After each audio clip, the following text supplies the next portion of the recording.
سلام کیا، فاستأذن، پھر اجازت طلب کی، ثم دخل علیہا، پھر ان کے پاس داخل ہوئے، فوجدها قاعدة تبکی، تو حضرت عائشہ کو بیٹھی ہوئے روتے ہوئے پایا کہ حضرت عائشہ بھی حضرت عمر کے اس واقعے کو سنا تو وہ بھی رو رہی تھی کہ کیا کتنا بڑا حادثہ پیش آیا۔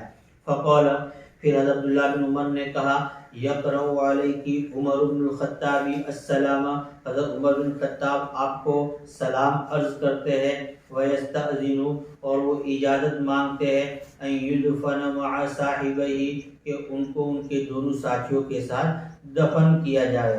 فقالت، تو عائشہ نے فرمایا، کنت اریدہ لنفسی، میں اس کو اپنے لیے چاہتی تھی، یعنی میری دلی تمنا یہ تھی کہ ان دو حضرات کے، کیونکہ ایک تو میرے شوہر اللہ کے نبی محبوب صلی اللہ علیہ وسلم اور دوسرے میرے والد صاحب حضرت ابوبکر، تو ان کے پاس میں ان کے حجرے میں آرام فرماؤ۔